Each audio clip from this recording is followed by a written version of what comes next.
Quiero hablar sobre la oración de un curso de milagros. Este tipo de oración es muy distinta a la oración que todos conocemos, que es una súplica, una plegaria o una petición, que muchas veces termina siendo una exigencia hacia Dios, hacia los santos, los ángeles, nuestros ancestros, o sea, quien sea quien estemos orando. La verdadera oración de un curso de milagros es hacerse a un lado, reconocer que no tenemos idea cuál es la verdad, reconocer que estábamos equivocados con respecto a todo lo que creíamos saber. Es un momento de silencio, de introspección, donde nos unimos al amor de Dios o al Espíritu Santo, que es la voz que habla por Dios, también representada por Jesús. Nos unimos a Jesús, nos unimos a la verdad en nosotros, al Cristo en nosotros. Esta es la verdadera oración. No le exigimos, no le pedimos, no le rogamos. Simplemente aceptamos la verdad, nos hacemos a un lado para poder mirar correctamente el mundo, a nuestros hermanos y a nosotros mismos. También quiero hablar de la utilidad que tiene la oración en la práctica de nosotros como estudiantes de un curso de milagros y como maestros de Dios. Voy a comenzar leyendo uno de los principios del milagro, la primera sección del primer capítulo, el principio 11. La oración es el vehículo de los milagros, es el medio de comunicación entre lo creado y el creador. Por medio de la oración se recibe amor y por medio de los milagros se expresa amor. Primero voy a hablar brevemente sobre el milagro. El milagro no es cambiar algo en el cuerpo o en el mundo. El milagro no tiene que ver con un cambio en la forma, no es sanar una enfermedad o conseguir la cantidad de dinero que me faltaba.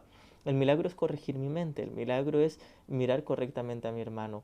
Entonces, en el curso se nos habla del milagro en dos niveles o en dos fases, que básicamente en algún punto son el mismo, pero podríamos hablar de dos maneras del milagro. La primera es cuando yo recibo un milagro y a mí se me ofrece una corrección, es decir, cuando entro en este estado de oración, cuando entro en este estado de hacerme a un lado para que el Espíritu Santo me muestre la verdad o Jesús me muestre la verdad, puedo ver claramente cuál es el problema, puedo identificarme certeramente con el tomador de decisiones y darme cuenta de que tengo dos posibilidades a elegir, dos opciones, el ego y el Espíritu Santo.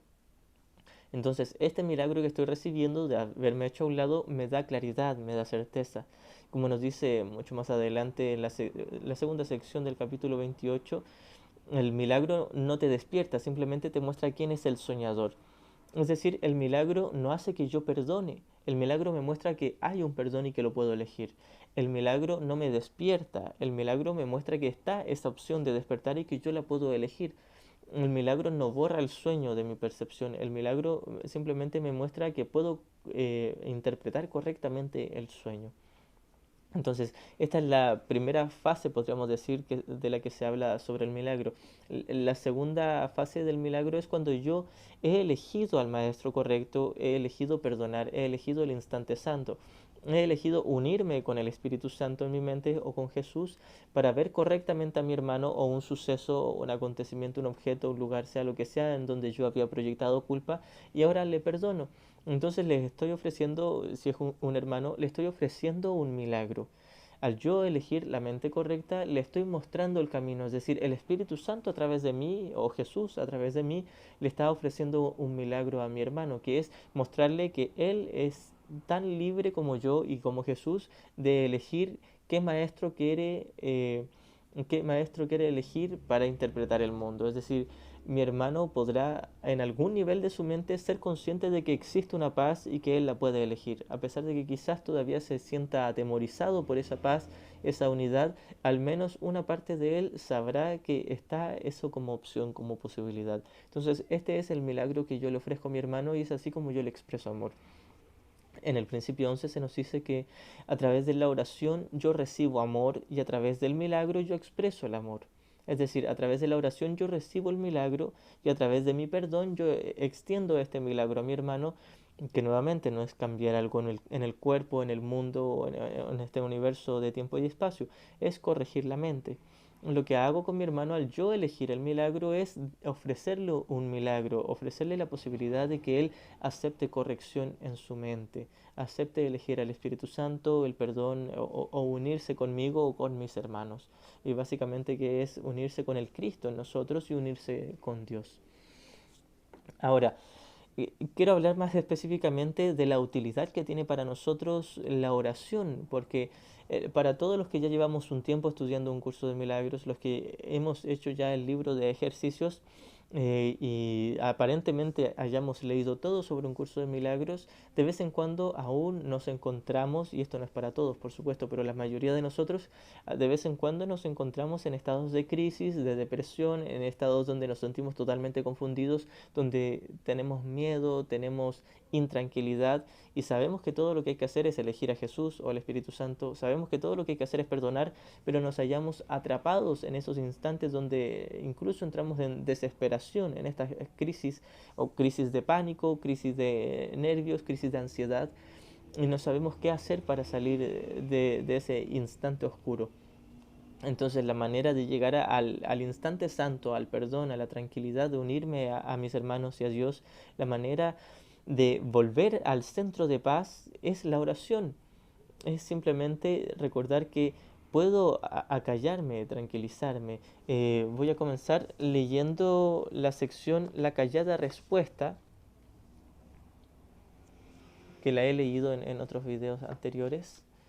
Que es como comenzamos a entrar en este silencio, en esta conexión con la verdadera paz interior.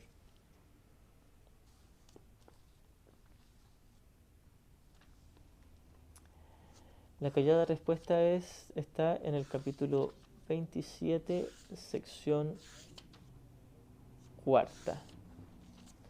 Y comienza diciendo, en la quietud todas las cosas reciben respuesta y todo problema queda resuelto serenamente.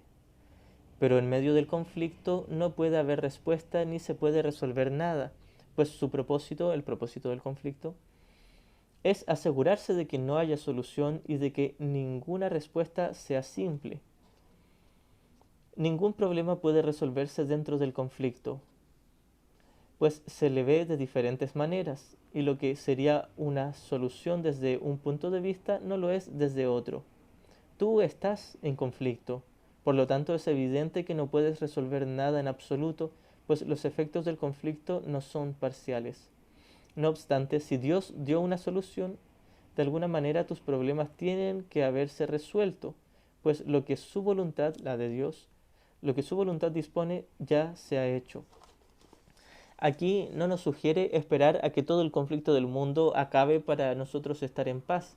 Nos quiere decir básicamente que el único conflicto está en mi mente, que yo he elegido al ego para interpretar mis relaciones, los sucesos de mi vida personal o de mi vida mundial, por decirlo, de todo lo que está aconteciendo en mi mundo.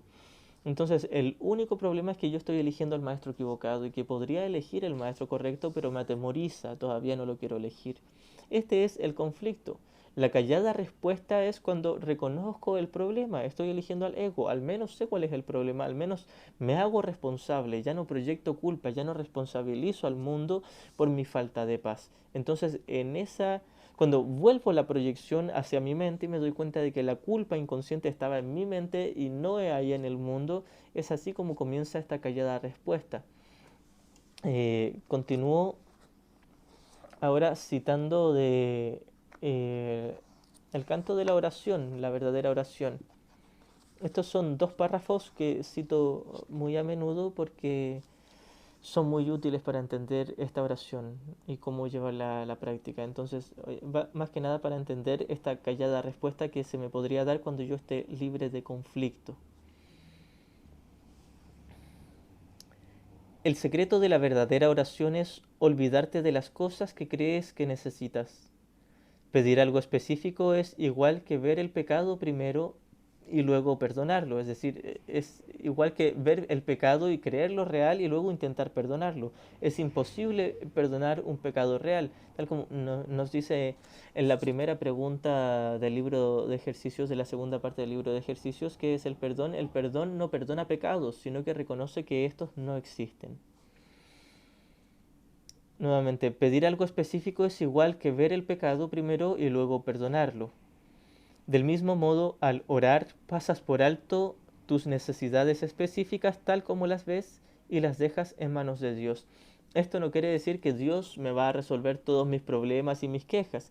Quiere decir que ya no las tomo como la verdad, ya no pretendo ser yo el que tiene la razón. Dejarla en manos de Dios es simplemente abandonar mi creencia de que pueda haber un problema aquí en este mundo, un problema real. Por supuesto, este mundo está lleno de problemas, pero a lo que vamos es que nada de lo que está en este mundo es real. La verdadera, la verdadera oración nos conduce primeramente con el reflejo de la realidad del cielo, que es el perdón, el instante santo, ver la faz de Cristo en mis hermanos y en mí.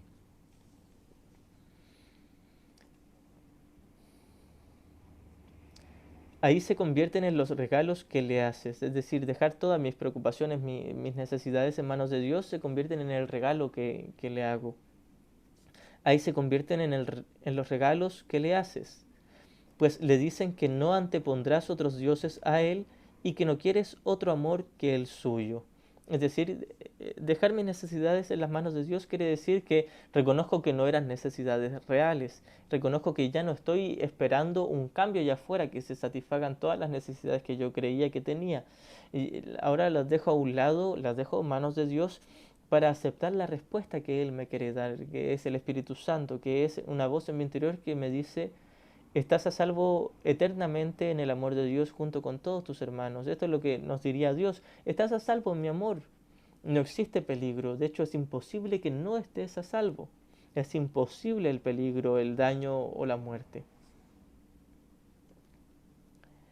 ¿Cuál podría ser su respuesta si no tu recuerdo de él? Es decir, ¿qué otra respuesta podría? Al yo abandonar todas mis necesidades específicas, toda mi interés, mi inversión en solventar mis necesidades tal como las creo aquí en este mundo, ya sea si son necesidades físicas, necesidades emocionales, sociales o de cualquier tipo, cuando las hago a un lado, aunque sea por un instante, las dejo en manos de Dios, le estoy diciendo a mi Padre Celestial: no quiero hacer ídolos de este mundo, ya no quiero sustituir tu amor. Entonces la respuesta que Él me da, que es el Espíritu Santo, es mi recuerdo de Él, recordarlo, es recordar mi unidad con Él y recordar que estoy a salvo en su amor eternamente.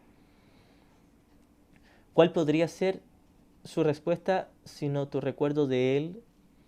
¿Puede esto cambiarse por un insignificante consejillo para un problema de apenas un instante de duración?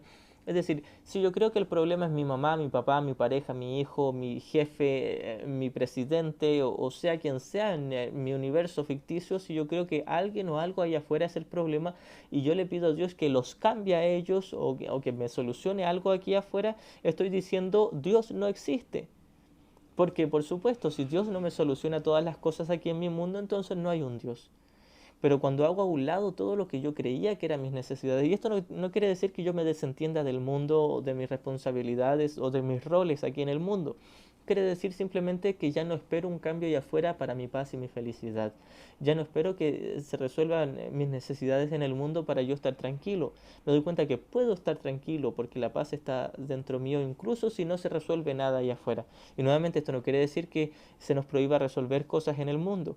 Por supuesto, seguimos actuando con un sentido común, haciendo lo que mejor podamos o lo que mejor consideremos en este mundo, pero nuestra paz no se ve perjudicada porque esas cosas no nos resulten como queríamos. Es decir, la paz no se ve vulnerada por los cambios o las cosas que no pueda cambiar aquí en el mundo.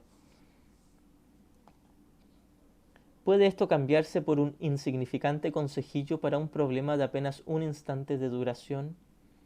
Es decir, si yo creo que mi único problema o mis problemas son mi jefe que no me entiende, que no me sube el sueldo, mi mamá que me juzga, que no me entiende, que se mete en mi vida, mi papá que nunca me comprendió o que me abandonó cuando era pequeño, mi pareja que me engañó, que no me entiende, que no me da el cariño que necesito, etcétera, etcétera. Si yo creo que alguien o algo ahí afuera es el problema y le pido, le ruego a Dios que los cambie a ellos o que me lleve muy lejos fuera de ellos o que se los lleve lejos a ellos, o que si yo espero cualquier cambio en mis relaciones externas o en sucesos, acontecimientos, es que estoy esperando una respuesta a un consejillo insignificante de apenas un instante de duración. Todo este universo es un instante de duración y el problema no puede estar aquí en el universo perceptual, en mi mundo. El único problema estaba en mi mente, que elegí al ego, al maestro equivocado, para interpretar lo que es solo un sueño. Entonces me lo tomé como algo muy serio al proyectar culpa en él y ahora creo que hay un mundo injusto que está contra mí que no me deja estar en paz. Mi papel de víctima. Cuando me hago a un lado y reconozco que no soy la víctima y que estaba equivocado con todos los juicios que tenía sobre mis hermanos y sobre el mundo, entonces le hago lugar a la respuesta de Dios en mi mente. La respuesta de Dios es para toda la eternidad. La respuesta de Dios no es para que me dé el dinero que me faltaba o que se lleve lejos a la persona que creía que me hacía mal. La respuesta de Dios es para toda la vida, para toda la eternidad. Esto quiere decir que la respuesta de Dios me recuerda de que yo eternamente, por siempre y para siempre, estoy a salvo. Por supuesto, no estoy a salvo en este cuerpo. Los cuerpos son tremendamente vulnerables y sensibles. Los cuerpos se destruyen, los cuerpos mueren y se hacen polvo. No estoy a salvo en un cuerpo, no es que mi cuerpo esté a salvo. Con esto no queremos decir que a mi cuerpo no le vaya a pasar nada. Mi cuerpo sí o sí va a morir y se va a hacer polvo. Lo que estamos diciendo es que a mi mente no le va a pasar nada, porque a mi mente no le puede afectar nada más que mis propios pensamientos, como se nos dice en el libro de ejercicios. La respuesta de Dios es para toda la eternidad. Sin embargo, todas las pequeñas respuestas están contenidas en ella. Esto quiere decir, las pequeñas respuestas son los pequeños problemas que yo creo que son grandes problemas aquí en mi mundo, en mi mundo ficticio, en el sueño. En la gran respuesta, es decir, en aceptar la verdad del Espíritu Santo en mi mente al haberme hecho a un lado y reconocer que yo estaba equivocado, en esa gran respuesta están contenidas todas las pequeñas respuestas, es decir, es muy probable de que me vea inspirado a dar una respuesta a mis hermanos o al trabajo, a la familia, o sea, lo que sea, donde yo creía que había un problema, es muy probable que se me guíe a resolverlo de alguna manera, o quizás no. Lo importante es la gran respuesta. Tal como esta oración que sale tanto en un curso de milagros como en la Biblia, donde se nos dice eh, que has buscado primeramente el reino de los cielos y ciertamente todo lo demás se te ha dado por añadidura. Esto es lo mismo, has buscado primeramente la gran respuesta y todas las pequeñas respuestas te han llegado por añadidura, pero lo que importa es la gran respuesta, porque de todos modos las pequeñas respuestas son una ilusión, porque se emplean en un mundo que ni siquiera existe. Y una vez más, esto no quiere decir que no debamos ocupar esas pequeñas respuestas, quiere decir que no son relevantes para nuestra paz interior. Orar es hacerse a un lado, un abandonarse, un tiempo de sosegada escucha y de amor. No debe confundirse con súplicas de ninguna clase, ya que es una manera de recordar tu santidad. ¿Por qué habría de suplicar la santidad cuando tiene pleno derecho a todo lo que el amor ofrece? Es decir, si yo soy la santidad, todos mis hermanos como el Cristo son la santidad, ¿por qué debiese suplicar si ya tengo todo lo que el amor de Dios me ofrece? Por supuesto, estamos hablando del estado de la realidad en el cielo, más allá del sueño. ¿Por qué habría de suplicar la santidad cuando tiene pleno derecho a todo lo que el amor ofrece? Y es al amor, y aquí escribe amor con A mayúscula, en el ámbito del conocimiento del cielo, la realidad de Dios. Y el amor, y es al amor a donde vas cuando oras. Cuando oro, cuando me hago a un lado y entro en ese silencio interior, es hacia mi Padre a quien me dirijo.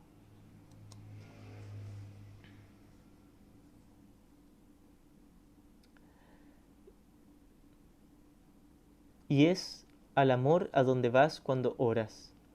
La oración es una ofrenda, un renunciar a ti mismo para ser uno con el amor. No hay nada más que pedir porque ya no hay nada más que desear. Esa nada se convierte en el altar de Dios y desaparece en él.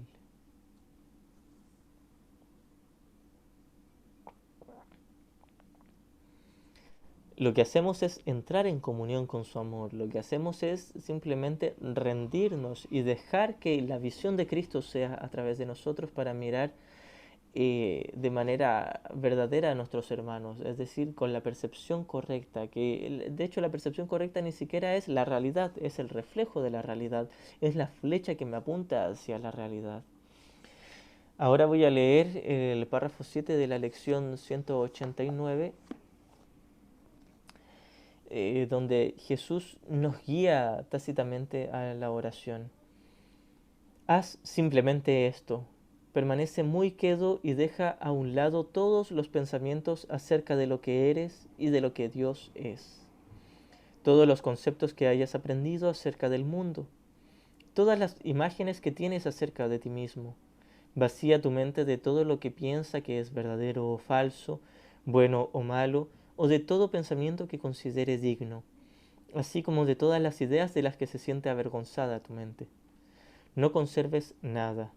No traigas contigo ni un solo pensamiento que el pasado te haya enseñado, ni ninguna creencia que hayas aprendido con anterioridad sobre cualquier cosa. Olvídate de este mundo, olvídate de este curso, y con las manos completamente vacías ven a tu Dios. Aquí incluso nos dice, olvídate de este curso. Uno por lo general haría un ídolo de este curso. Y Jesús nos dice aquí tácitamente, incluso este curso es una ilusión. Lo único real está más allá de todas las formas. Por supuesto que el curso es muy útil para nosotros para conducirnos hacia más allá de todas las formas. Voy a leer nuevamente estas últimas líneas y vamos a guardar silencio unos segundos al menos para intentar incorporar lo mejor posible esta oración. No traigas contigo ni un solo pensamiento que el pasado te haya enseñado, ni ninguna creencia que hayas aprendido con anterioridad sobre cualquier cosa. Olvídate de este mundo, olvídate de este curso y con las manos completamente vacías, es decir, con la mente vacía, esto es una hermosa metáfora, con las manos completamente vacías, ven a tu Dios.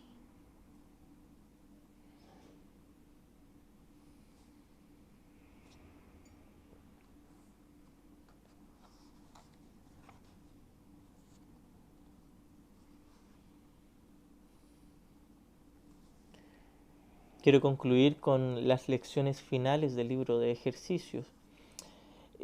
Muchas veces, como había comentado al comienzo, nos vamos a preguntar, siendo estudiantes de un curso de milagros, ¿cómo resuelvo esto? Ya sé que todo lo que tengo que hacer es perdonar o elegir a Jesús en mi mente, pero no sé cómo hacerlo, no sé cómo salir de esta depresión, de esta crisis, de este momento de terror, de ansiedad o de rabia. Lecciones finales. Te entrego este instante. Le hablamos al Espíritu Santo, a la voz que habla por Dios. Te entrego este instante. Sé tú quien dirige, pues quiero simplemente seguirte, seguro de que tu dirección me brindará paz. Y si necesito una palabra de aliento, Él me la dará. Si necesito un pensamiento, Él me lo dará también. Y si lo que necesito es quietud y una mente receptiva y serena, esos serán los regalos que de Él recibiré. Él está a cargo a petición mía, y me oirá y contestará porque Él habla en nombre de Dios mi Padre y de su Santo Hijo. Todos somos el Santo Hijo de Dios. El Padre es Padre de todos nosotros porque Dios tiene un solo Hijo y todos somos uno solo. Bueno, a lo que va estas lecciones finales, a lo que van es ¿de qué me voy a preocupar si voy con el Espíritu Santo? ¿De qué me voy a preocupar si voy con Jesús? Si voy con el amor de Dios. Si necesito un momento de quietud, eso será lo que tendré. Si necesito un pensamiento de apoyo, una palabra de aliento, eso va a ser lo que tenga que hacer. Muchas veces uno se pregunta, ¿qué tengo que hacer primero? Examinar mi mente, aquietarme, estar en silencio, orar, intentar perdonar, intentar hacer el milagro, el instante santo. Al menos cuando entendemos que toda la práctica va solo al contenido de la mente y no a nuestras palabras y nuestro comportamiento, incluso sabiendo que es solo el contenido el que tiene que cambiar, muchas veces nos enredamos y uno dice, tengo que orar, tengo que perdonar, tengo que examinar, tal como nos dice la dinámica del ego, sección quinta, capítulo 11, el no examinar tus ilusiones es la manera de conservarlas, de protegerlas. Entonces uno aquí se preguntaría, ¿qué tengo que hacer? ¿Vaciar mi mente o examinar mi mente? Entonces, en estas lecciones finales, básicamente lo que nos dice es, da igual lo que hagas primero. Por supuesto, si no examinas tus ilusiones, es tu manera de protegerlas. Pero la oración es el camino hacia el milagro, hacia el perdón. Entonces, ¿qué es lo que tengo que hacer? Da igual lo que me vea inspirado, si tengo la pequeña dosis de buena voluntad para al menos ver inocencia en mis hermanos o hacerme a un lado para dejar que la visión de Cristo sea a través de mí, me veré o inspirado a examinar mi mente o inspirado a entrar en silencio y en comunión con Dios, que básicamente puede ir una primero o la otra primero, pero lo que sí es seguro es que si pongo al menos mi disposición para ser corregido, para estar en paz, para recibir la callada respuesta y liberarme del conflicto, en el momento en que yo renuncio a atacar o a atacarme a mí mismo, en el momento en que renuncio a hacer cualquier tipo de juicio hacia mí, hacia mis hermanos o hacia Dios, y reconozco que no tengo idea cuál es el problema, pero quiero mirar el problema tal como es y donde realmente está, en ese momento ya me está ayudando y siempre me ha estado ayudando Jesús o el Espíritu Santo, y es en ese momento de comunión, de oración, de examinación, de observación, donde al menos entro en tranquilidad y tengo certeza de que lo falso es falso y lo verdadero es verdadero, de que siempre estuve a salvo, de que siempre mi mente estuvo protegida por el amor de Dios, que las ilusiones son solo eso, ilusiones, y de que nada que en el mundo, ni siquiera mis pensamientos, han alterado la realidad de Dios. Ahora, todo lo que hay que hacer es simplemente ser honesto, en observar qué maestro estamos eligiendo, hacerlo a un lado, elegir el maestro correcto, entrar en esa comunión con él y desde ahí comenzar a mirar todo el mundo con los ojos del perdón y de la bondad.